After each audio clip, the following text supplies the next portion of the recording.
I was 16 years old when Master Nathaniel Carver burned his name into my body, and I remember thinking, as the iron came down, that pain was a language men like him believed only they were allowed to speak.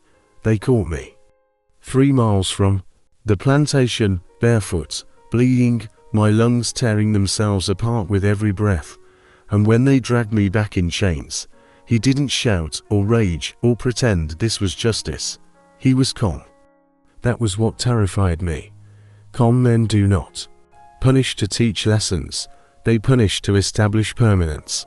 He heated the iron slowly, methodically, as 4 men held me face down in the dirt, my cheek pressed against the ground where ants crawled into my mouth and ears. And when the iron touched my shoulder, I bit through my lips so hard I tasted blood and iron together, and I did not scream. I learned something in that moment that would shape every decision I made afterward. Men like Nathaniel Carver needed noise from their victims. Silence unsettled them. Silence denied them something they believed they had already paid for. He pressed the iron until the flesh gave way, until the smell rose thick and unmistakable.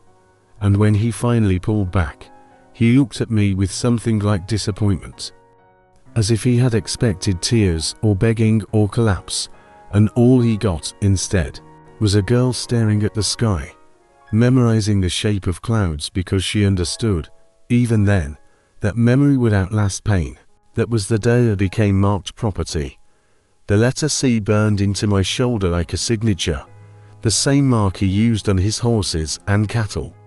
And that was the day I made a promise I did not speak aloud, because spoken promises could be overheard. I promised myself that I would survive long enough to make that mark mean something else. The weeks after the branding were worse than the act itself. Pain becomes manageable, attention does not. Nathaniel watched me heal, watched the wound swell and scar, watched the way I moved my arm differently, and I saw calculation in his eyes long before I saw desire. He was 32, educated, wealthy, careful with his cruelty, the kind of man who read ledgers at night and scripture in the morning and believed neither contradicted the other. He was not stupid, and that made him dangerous. When he spoke to me for the first time after the branding, it was not to threaten me.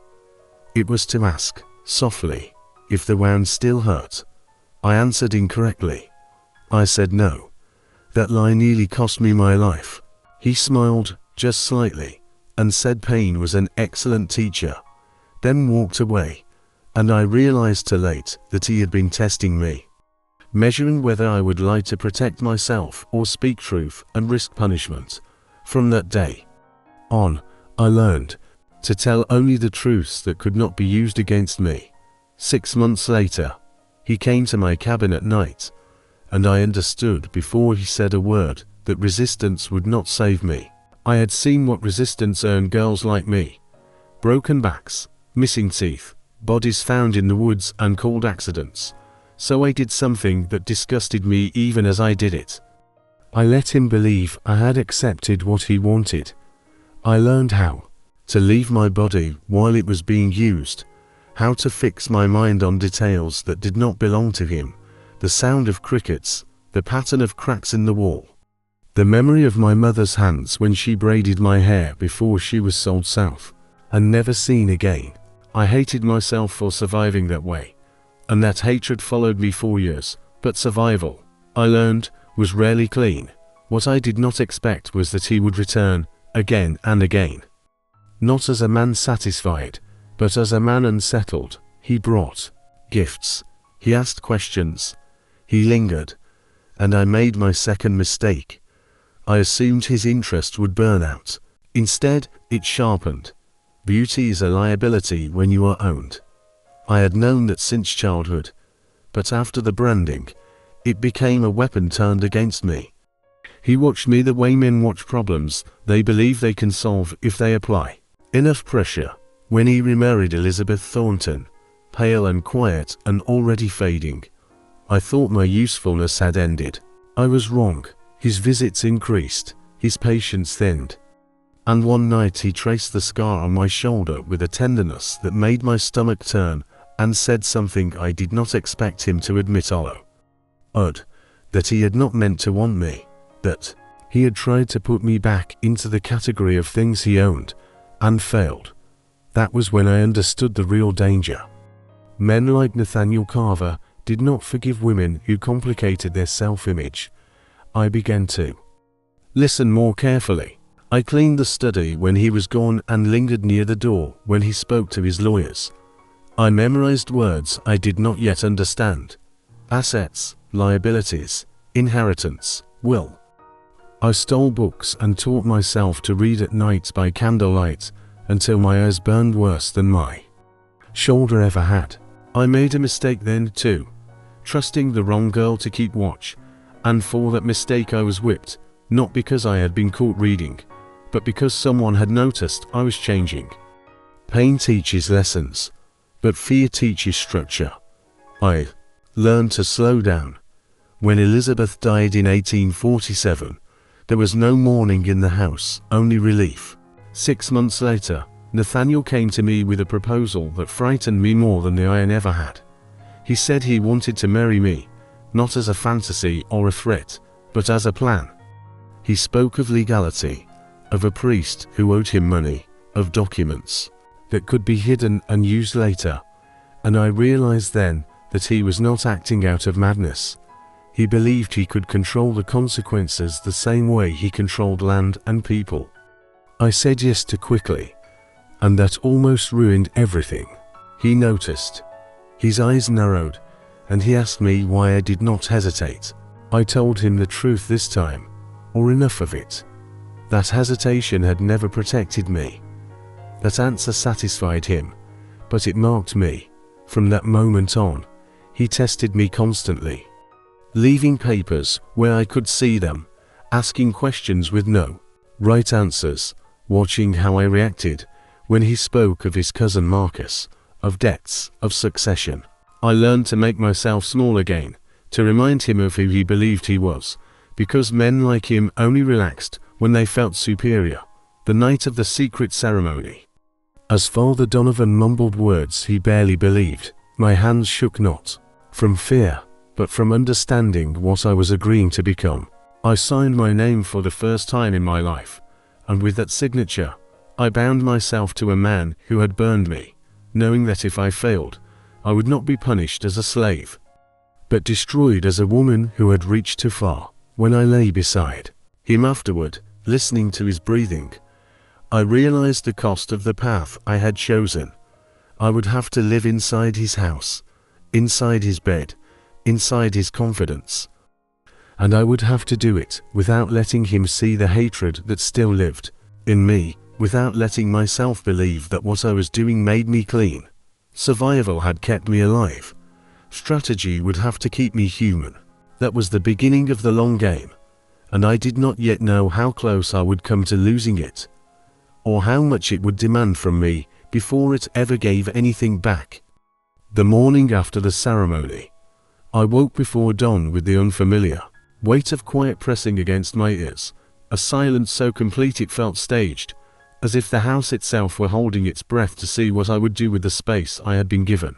Nathaniel slept beside me, his back turned, one hand resting on the pillow where my head had been, and for a moment I watched him the way I had learned to watch dangerous things. Without hatred or fear, only attention.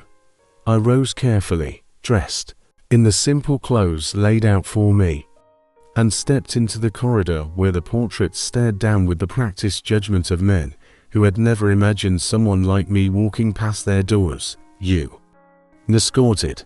The house smelled of soap and polished wood and money that had never been earned by the hands that spent it, and as I moved through it I understood that marriage had not removed the walls around me.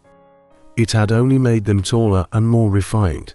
At breakfast, Nathaniel spoke to me as if we were alone even when we were not, using my name deliberately, watching the servants adjust themselves around the word wife. And I realized then how power traveled, not loudly, but through repetition. Later that day, left alone in his study, I made the mistake of standing still too long, letting my eyes linger on the shelves of ledgers and correspondence. And when Nathaniel appeared in the doorway without warning, I felt the familiar drop in my chest that told me I had misjudged the moment. He did not accuse me. He asked what I was reading. I answered too quickly, and he smiled in a way that told me he had learned something new about me. From then on, the tests became subtle. Papers left open just long enough to tempt me. Questions asked with no safe answer. Stories about Marcus Carver delivered casually, as if to see whether his name unsettled me. I learned to fail small, to disappoint in ways that reassured him I did not yet understand the reach of what I had become, because the truth was I was still learning the limits of my own nerve. At night, when he slept, I lay awake staring at the ceiling and wondered whether I had traded one kind of erasure for another, whether survival was slowly hollowing me out, and whether the person I was becoming would be someone I could live with once this was over. I told myself that doubt was not weakness but calibration, that every plan worth carrying required adjustment, and that if I was going to win, it would not be because I was braver than other women, but because I was willing to endure the parts of myself I would rather not see. That understanding settled into me like a second scar, invisible but permanent, and I knew then that whatever happened next would not be clean, would not be kind, and would not allow me the comfort of believing I was untouched by the game I had chosen to play. In the days that followed, I began to understand the rhythm of the house the way a prisoner learns the footsteps of guards, which doors closed softly and which announced themselves, which hours belonged to business and which were left vulnerable to habit. Nathaniel believed routine was order, and order was safety, and he did not realize that routine was also a map. I learned when he read his correspondence, when he dictated letters, when he trusted the quiet enough to leave things unattended, and each small observation felt like a theft I could not afford to be caught committing. Yet even as I learned, I faltered. Once, alone in the study again, I allowed myself to open a ledger I should not have touched, and the weight of it in my hands sent a thrill through me so sharp it bordered on panic. I did not notice the servant standing in the doorway until he cleared his throat, and in that instant I understood how easily everything could collapse, not because of Nathaniel, but because of someone smaller, someone frightened enough to trade my secret for favor. I closed the book and dismissed him with a steadiness I did not feel, but that night I could not sleep, haunted by the knowledge that my greatest threat would not always come from the man who owned the house, but from the fear that lived in everyone inside it. Nathaniel sensed the shift in me and pressed harder, asking questions that circled the same subjects: inheritance, loyalty, blood. As if repetition might loosen something I had not meant to reveal, I answered carefully, but not perfectly, and I saw in his eyes the moment suspicion flickered and was replaced by something more dangerous, interest sharpened by doubt. That was when I understood the true cost of my position. I could not simply endure him anymore. I had to outthink him, every day, without letting him realize the game had already begun.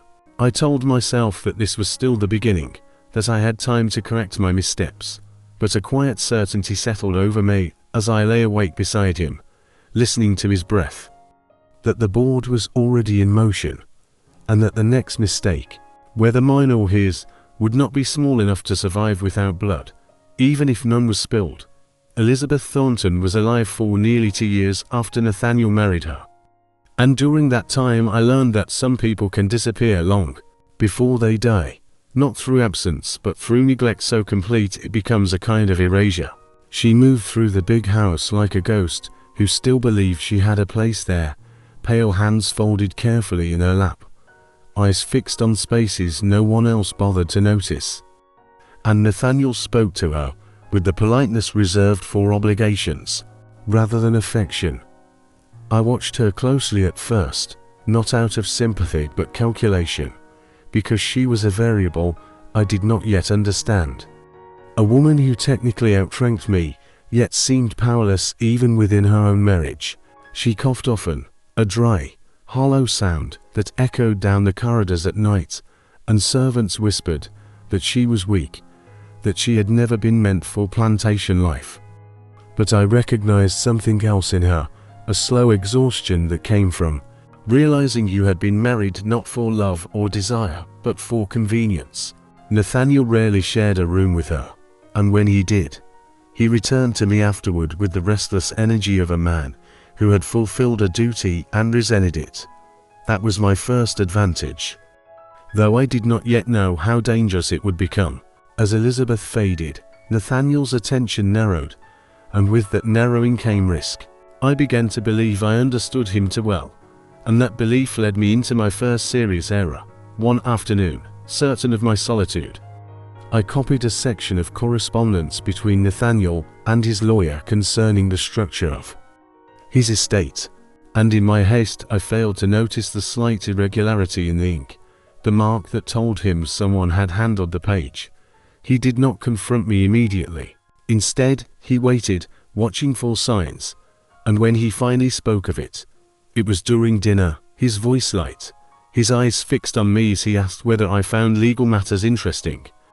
I answered too carefully, and he smiled, and in that smile, I saw confirmation rather than reassurance. From that day on, he began to restrict my movements subtly, not forbidding me access outright, but changing routines, locking drawers that had never been locked before, speaking more frequently with Marcus Carver, whose name now appeared in conversation with a frequency that felt deliberate. I realized then that my plan, which depended on invisibility, had begun to attract attention, and that attention, once earned, could not be undone. Elizabeth died in the winter of 1847. Her breath finally giving out one cold night while Nathaniel was away inspecting the fields, and when the doctor pronounced her dead, there was no dramatic grief, only an uncomfortable stillness, as if the house itself were unsure how much mourning was required. Nathaniel returned the next morning, stood beside her body for less than a minute, and then turned away without touching her, and I understood that whatever he felt, relief outweighed regret. The burial was quick, restrained, attended by neighbors, who whispered more than they prayed, and afterward life resumed with unsettling speed. It was only weeks later that Nathaniel began speaking of change, not directly at first, but in fragments, comments about the loneliness of widowers, about the burden of legacy, about how society expected certain appearances while quietly tolerating others. I listened, said little, and waited, because I sensed something was coming that could either end everything or finally give shape to the long game I had been playing. When he proposed marriage, it was not romantic, not dramatic, but methodical, laid out like a transaction that had already been decided. He spoke of Father Donovan, of documents that could be kept private, of protections that would ensure my position without provoking public scandal. And as he spoke, I saw not madness but hubris, the belief that law existed to serve men who understood how to bend it. I said yes, and this time I hesitated just long enough to satisfy him. But the danger did not end there. Marriage altered my status in ways that were both empowering and catastrophic, because it brought me closer to the center of his affairs, while simultaneously making me visible to those who would never forgive such proximity. Marcus Carver visited more frequently after the ceremony, his presence a constant reminder that bloodline was a weapon he intended to wield, and I watched him study me with open contempt, measuring what he saw against what he believed should exist. And Nathaniel enjoyed these encounters more than he admitted, introducing me deliberately, watching the discomfort ripple through the room, mistaking provocation for control. I made my second major mistake during this period, trusting Samuel too quickly. He approached me one evening in the kitchen, his voice low, his eyes sharp with the kind of intelligence that comes from long observation, and said he knew what I was doing. I denied it, but he did not retreat, only smiled and said he had seen many masters fall in small ways and wondered whether I intended to make one fall in a larger one. I should have walked away. Instead, I listened, and in listening, I exposed the outline of my plan to someone whose loyalty I could not yet guarantee. Samuel did not betray me, but the risk was real, and it taught me that desperation, even righteous desperation, could cloud judgment, Nathaniel grew increasingly vigilant as the months passed. His illness still dormant, his energy sharp, his mind alert, and I found myself navigating a narrowing corridor where every move required justification. He began to ask me to accompany him to meetings, not as an equal, but as an exhibit, a demonstration of his defiance, and I learned quickly that public exposure carried its own dangers. Whispers followed us, not only about race but about influence, about manipulation, and I understood that once a narrative takes shape, it will find evidence where there will not evidence exists. The house became a battleground of quiet decisions, each one weighed against potential discovery, and at night I questioned whether the path I had chosen would demand more than I could give. There were moments when I considered retreat, when the cost of continuing seemed greater than the promise of victory, and in those moments I felt the old fear rise, the fear that I was becoming something shaped entirely by reaction. No longer acting but responding. It was during one of those nights, lying awake beside Nathaniel as he slept, that I realized the mistake I had made was not trusting Samuel or mishandling documents, but underestimating the toll of proximity. Living inside the house, inside the marriage, inside the constant scrutiny, was eroding the parts of me that had survived branding and violation intact, and if I did not regain control soon, I would lose not the plan but myself. That understanding forced a recalibration, a renewed commitment to patience and precision, and it was just in time, because the first signs of Nathaniel's illness began to appear not long after. A persistent cough, a fatigue he dismissed easily, and with it the shifting of power I had been waiting for, but was no longer certain I wanted. I told myself that this was still the middle of the game, that the board was changing in my favor, but even as opportunity approached, I felt the weight of consequence pressing closer, because I understood now that victory, if it came, would not arrive without leaving marks as permanent as the one burned into my shoulder. As Nathaniel's cough deepened, so did his scrutiny, and I learned quickly that illness does not always soften men. Sometimes it sharpens them, stripping away patience and leaving only instinct. He began asking me to repeat conversations I knew he remembered perfectly, not because he had forgotten, but because he wanted to hear how I would frame them, which details I would emphasize, which I would omit. And I understood then that I was no longer simply gathering information, I was being audited. Once, when Marcus Carver stayed for dinner, Nathaniel deliberately left the table early, forcing me to endure his cousin's questions alone, questions disguised as civility, but edged with threat.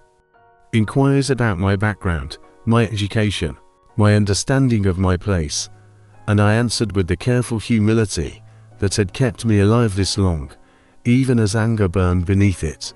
That night Nathaniel asked me what Marcus had said, and when I repeated only the harmless parts, he nodded, satisfied, but the following morning a drawer in his study was locked for the first time, and I knew he was closing doors I had not yet opened. The pressure began to show in my own mistakes. I misplaced a copied document and spent an entire night tearing apart my room in silence, convinced it would be found and used against me, and when morning came and nothing happened, I realized the damage had already been done, because fear had begun to dictate my movements. Elizabeth's absence lingered in the house like a bruise that had not yet darkened, her things removed too quickly, her name avoided. And I saw in that erasure a warning of how easily a person could be edited out of existence if they failed to secure their place in writing. That fear pushed me toward risk again, and I arranged to speak with Father Donovan a second time, believing I needed reassurance about the marriage documents. But in doing so I underestimated the reach of gossip. The priest was careful, evasive, his eyes darting too often toward the door. And when I returned home Nathaniel asked where I had been, not angrily, but with a softness that felt rehearsed. I told him the truth, and watched him file it away without comment, and later that night he spoke casually about loyalty, about how secrets were safer when shared with the right people. And I lay beside him wondering whether I had already given him reason to doubt my usefulness. Samuel warned me then, quietly, that talk was spreading among the servants, not of marriage, but of ambition, and that ambition frightened people who survived by staying invisible. I understood too late that I had become visible in ways I could not fully control, and that the story others told about me might outpace the one I was trying to write for myself. Nathaniel's illness worsened through the spring, his strength fading unevenly, some days sharp, others brittle, and that unpredictability made planning nearly impossible. Because powers shifted daily, sometimes hourly, depending on his condition, there were moments when he clung to me with an intensity that felt less like affection and more like possession reinforced by fear, and moments when he pushed me away, irritated by my presence. As if resenting the reminder of choices he could no longer undo, I began documenting more aggressively, hiding copies in places that required risked access, because I understood now that time was no longer a luxury. It was an adversary, and the longer I waited, the more opportunities there were for something to go wrong. One evening, after a particularly violent coughing fit left him shaken and furious, Nathaniel accused me outright of preparing for his death, and though he later apologized, blaming pain and exhaustion, the accusation lingered between us like a wound that would not close. I realized then that part 2 of my story was not about gathering strength, but about surviving exposure, about enduring the period when my intentions were no longer invisible but not yet actionable, and that this was the most dangerous phase of all. The marriage had become a blade with 2 edges, cutting away protections even as it offered proximity, and I understood that whatever came next would require me to act not as a wife, not as a slave, but as something far more isolated, a woman, standing alone between inheritance and annihilation, with no certainty that either would leave her intact. By the time Nathaniel could no longer pretend his illness was temporary, the marriage had already stopped resembling any eye that could be mistaken for peace, and had become instead a quiet war fought and glances, omissions, and documents that changed hands without ever being acknowledged. His cough worsened into something wet and violent, leaving him exhausted and humiliated. And I learned quickly that sickness stripped away the illusion of control men like him depended on, revealing not repentance but desperation. He began to demand reassurance in ways that made compliance dangerous, asking me to repeat vows we had never spoken publicly, asking whether I would remain loyal if his fortune diminished, asking questions whose only correct answer was submission, without expectation, and I answered carefully, never fully, because I understood that complete devotion would make me disposable. It was during this period that Nathaniel made his first overt countermove. One evening he announced, without warning, that he intended to revise his will, and as he spoke, he watched my face closely, not for gratitude but for calculation. I masked my reaction, offering neither enthusiasm nor resistance, but inside I felt the floor tilt, because I knew this was the hinge upon which everything turned. He said he wished to ensure I would be provided for, that he would free me formally upon his death, that he would leave me a sum sufficient to live quietly and comfortably, and as he spoke I understood the trap embedded in generosity, because comfort without power was merely survival under a different name.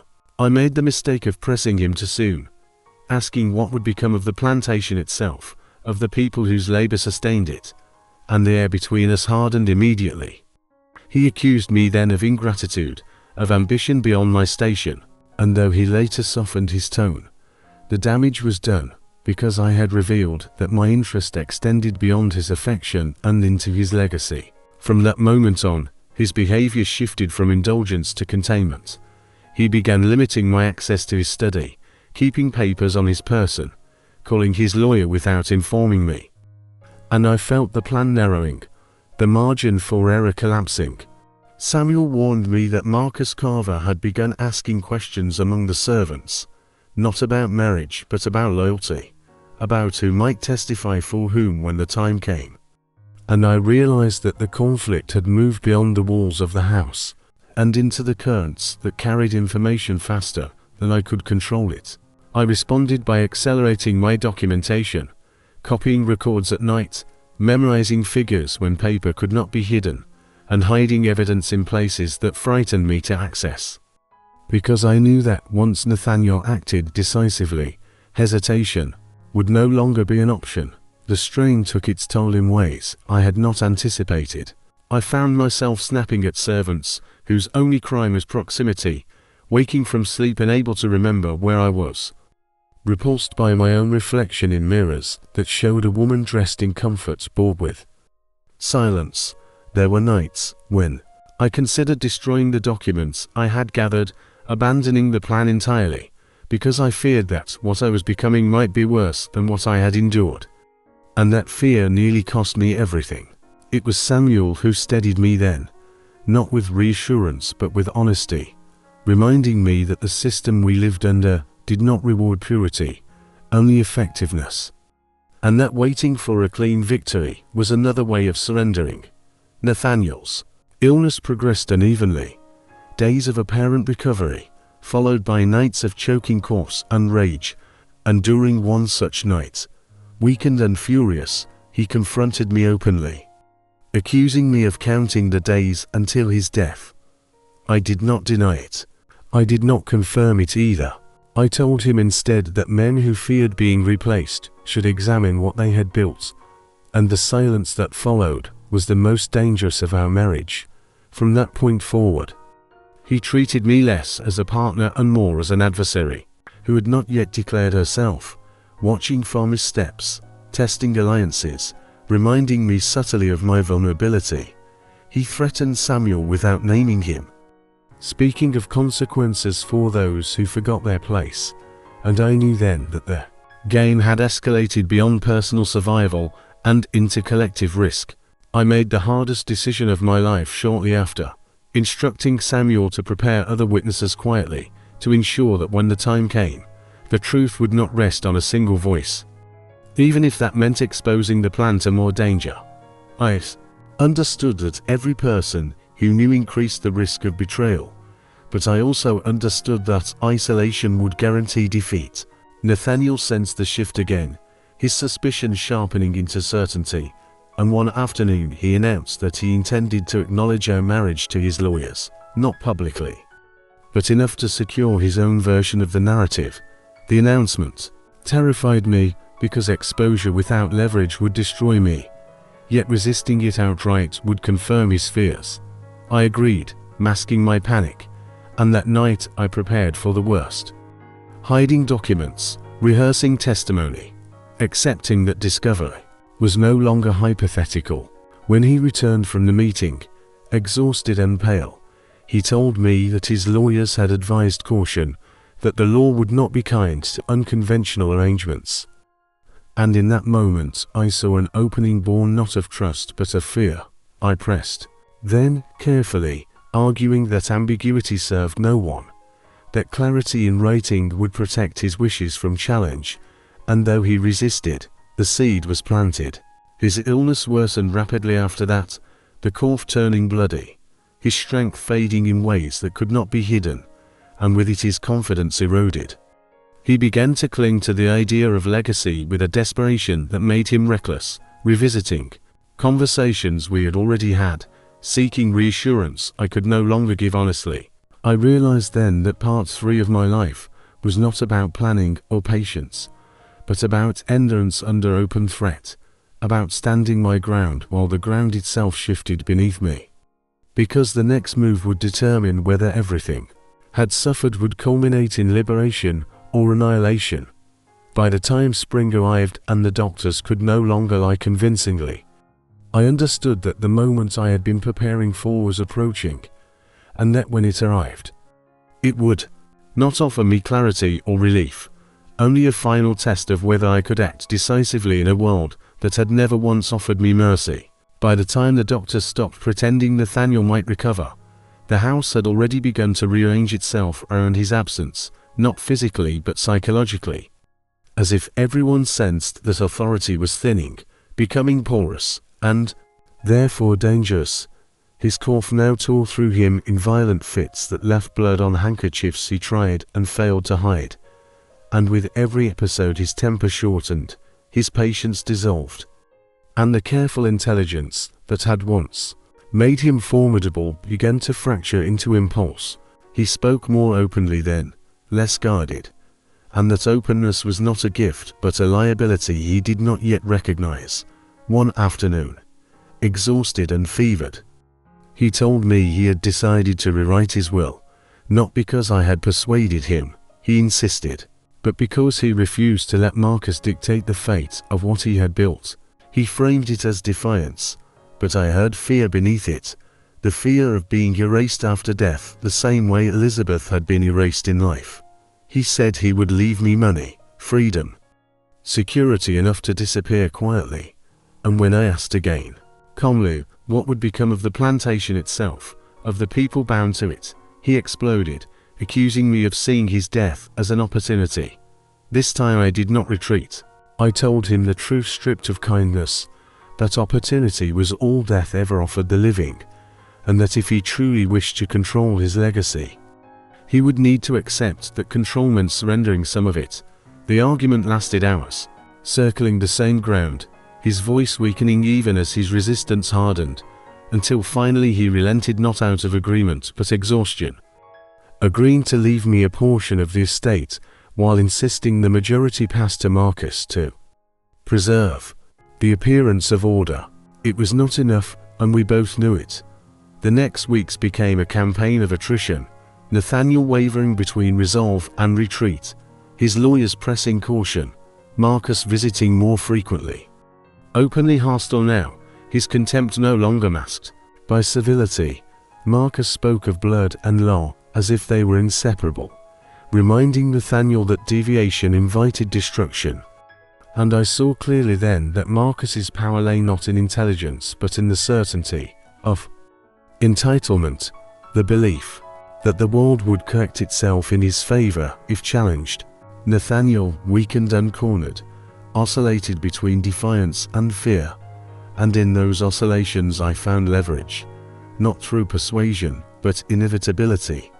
I presented documentation carefully, not demanding but demonstrating, showing him how ambiguity would invite litigation, how secrecy would empower his enemies, how clarity, however scandalous, would at least anchor his intentions in ink.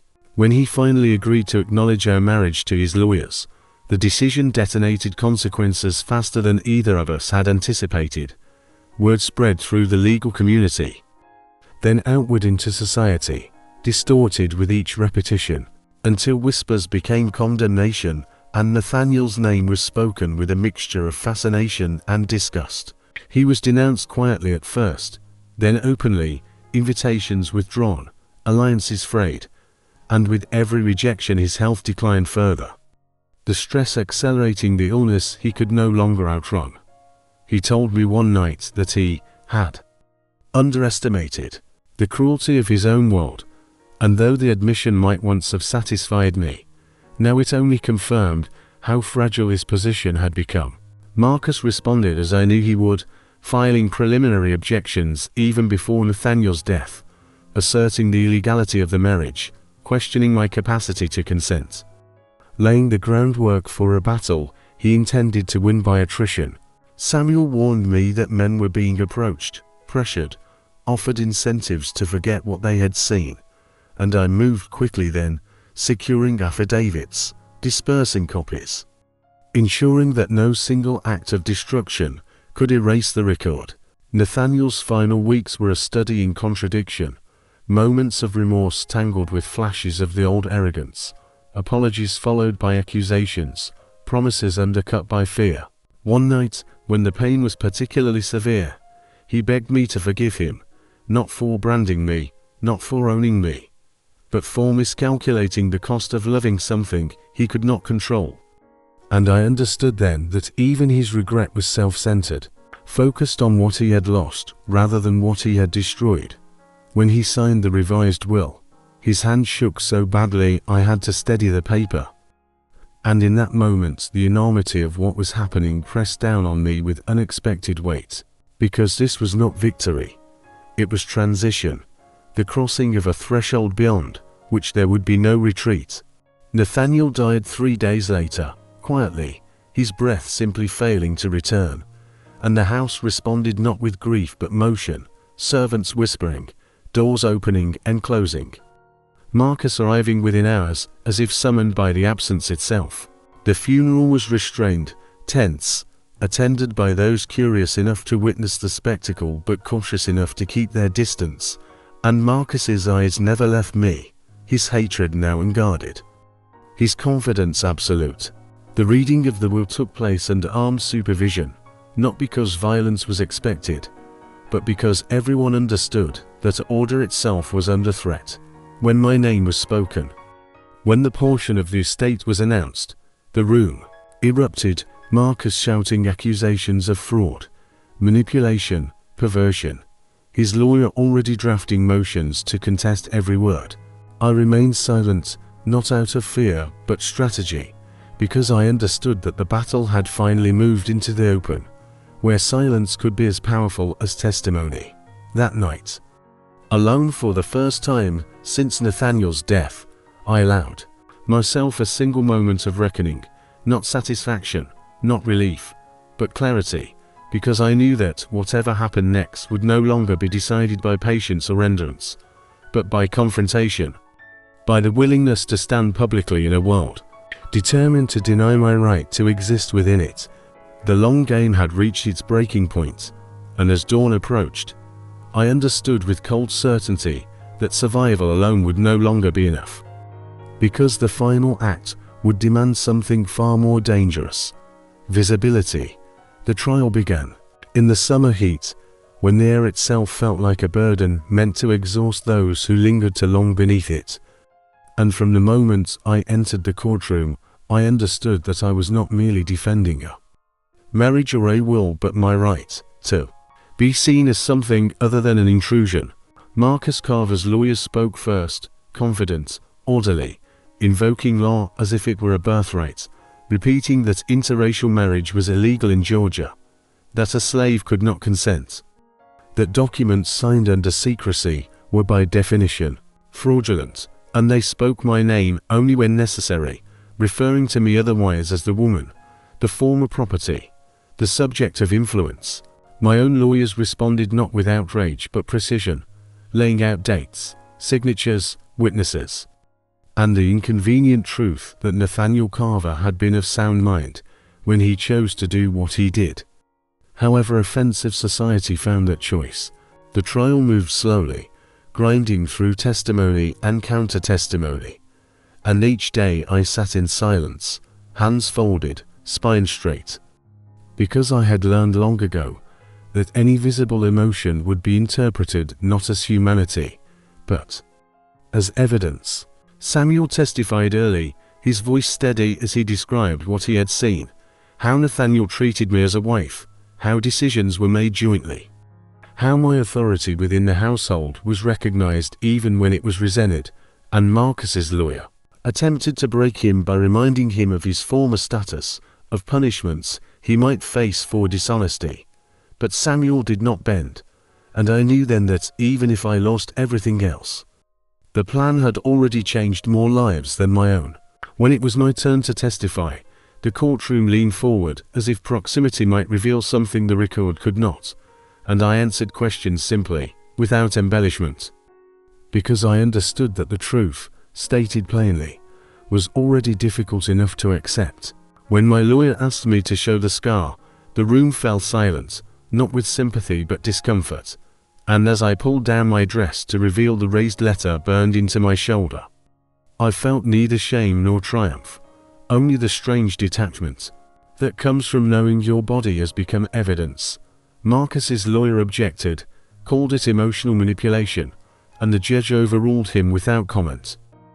And in that small moment I felt the balance shift, not decisively, but perceptibly. The verdict at trial came after days of deliberation, and when it was read, affirming the validity of the marriage and awarding me half of Nathaniel's estate, the courtroom erupted in chaos. Voices rising, order threatened, and Marcus stared at me as if I had personally dismantled the laws of nature. I did not smile. I did not cry. I knew even then that this was not the end, that appeals would follow, that victory declared to loudly invite retaliation. And I left the courtroom with the quiet certainty that time, not celebration, would be my true test. Marcus filed his appeal within days, carrying the case to the Georgia Supreme Court, but while the legal machinery turned, the trial court's ruling stood. And with it came authority I had never expected to wield so directly. I returned to the plantation and called the people together in the yard, where I had once been branded, where pain had been administered a spectacle, and I told them they were free. There was no speech, no attempt to frame the moment as redemption. Only the necessary words spoken clearly and repeatedly until they were understood, until disbelief gave way to movement, and movement to decision. I signed manumission papers for 147 people, names filling pages that had once listed them as inventory, and I watched as lives pivoted in real time, some rushing forward, some hesitating, all forever altered. I gave them money, directions, letters of introduction, not because I believed generosity absolved me of anything, but because freedom without means is another form of control. Some left immediately, others lingered, unsure how to imagine a future that did not include survival as its primary occupation, and I understood then that liberation was not an event but a process, uneven and incomplete, and that no legal victory could simplify it. The Supreme Court heard the appeal the following spring, and this time the language shifted. The justice is less concerned with individual intention than with precedent, with the implications of allowing such a marriage to stand, unqualified, and when their decision came, it was exactly what compromise always is, an attempt to satisfy power without acknowledging justice. They ruled that the marriage could not be upheld as fully valid under Georgia law, that interracial unions were prohibited, but that Nathaniel's intent to provide for me could not be dismissed. And they reduced my inheritance to 1/4 of the estate, framing it as compensation rather than right. Marcus celebrated as if he had won, but I felt only a dull acknowledgement, because I had already prepared for this outcome, already calculated what could be done with less, already accepted that absolute victories belonged to people who did not have to fight for legitimacy. I sold my portion of the land quickly, before further challenges could rise, and with that money I funded what could not be legislated: routes north, safe houses, schools, legal defenses, quiet resistance that did not announce itself but endured. Marcus ensured that Georgia became inhospitable to me, that threats followed, that my presence was contested even in spaces that claimed neutrality, and I left not because I was afraid, but because staying would have required a different kind of war, one that would consume what remained of me.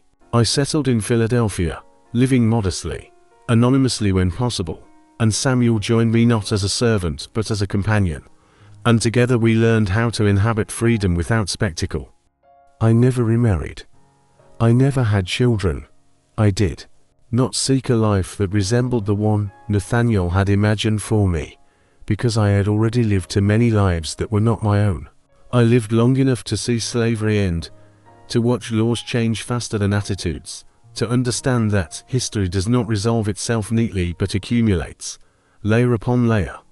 Scars visible if you know where to look. When I died in 1889, the mark on my shoulder was still there, unchanged, a reminder not of what had been done to me, but of what I had done with it.